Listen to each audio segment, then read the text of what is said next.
Now, here's an image of the new politics in action. Two leaders, two women, meeting in Edinburgh to talk about leaving the EU. So did Theresa May bring anything to make Nicola Sturgeon less keen on an early referendum on Scottish independence? Looking from the outside, Nicola Sturgeon, it did look a different kind of body chemistry from the days when the old Etonians were coming up, and you looked a little bit less easy with them. From the inside, did it feel different, this meeting?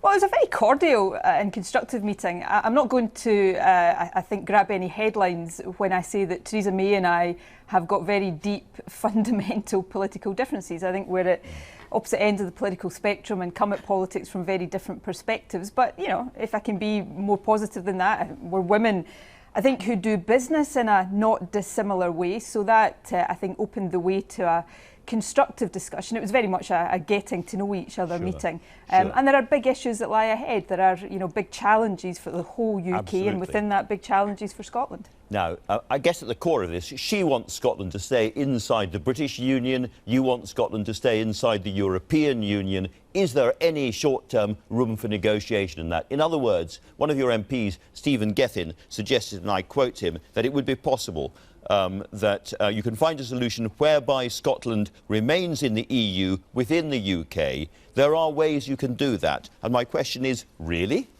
Well, you know, my position is there might be. We're in unchartered territory, and when you're in unchartered territory with effectively a blank sheet of paper in front of you, then you have an opportunity to try to think things that might previously have been unthinkable and shape the future. So I think there are opportunities. The positive outcome of the meeting I had with the Prime Minister on Friday was that she said she was prepared to listen to options that the Scottish Government would bring forward to give effect to how Scotland voted, and we will certainly bring forward options. I had the first meeting with a group of experts that I've appointed to assist the Scottish Government with this task on Thursday. So let's see what we can, what progress we can make. But I've never said this is going to be easy. And you know, let me take a step back from this.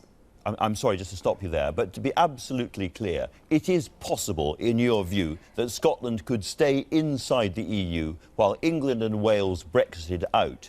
I don't think that should be ruled out at this early stage. I mean, we don't even know yet what relationship with the EU the UK is going to be seeking to achieve, which in itself is, as you say, rather incredible.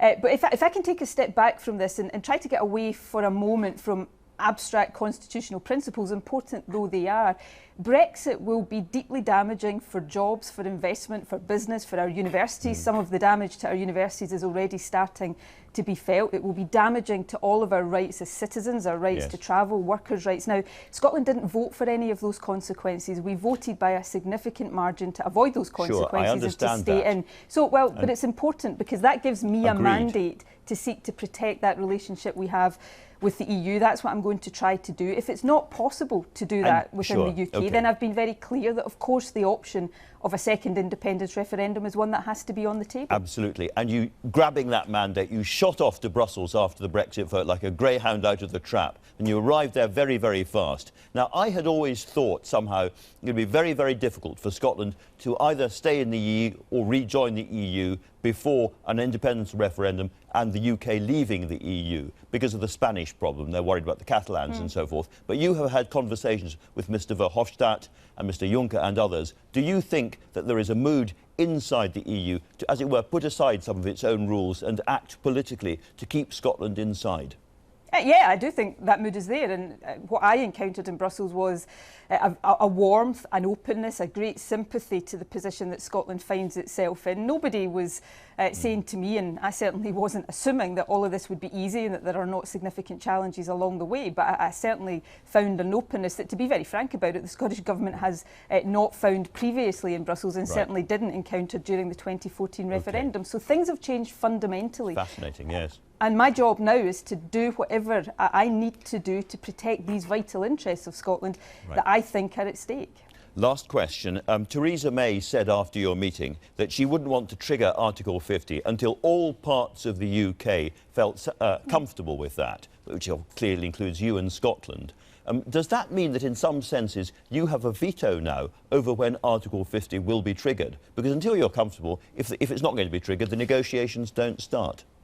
Well, that certainly appeared to be an interpretation that some put on the Prime Minister's remarks after the meeting. And, you know, certainly from what she said after the meeting, I think that puts Scotland now in a very, very strong position. And it puts me in a strong position. Of course, it puts a responsibility on my shoulders to think through what the options are. We've already started that work, and to see if we can bring forward options that effectively square this circle. You think you have possibly some kind of veto in your back pocket, should it come to that? I think we're in a very strong position, and that's a position I'm going to use as well as I can. And of course, we are also in a position. I heard Angela Eagle at the start of your programme say, well, Scotland's just got to accept the UK-wide vote in the same way that London or Liverpool accept it. Well, can I point out gently to Angela Eagle that there is a difference between Scotland and Liverpool and London.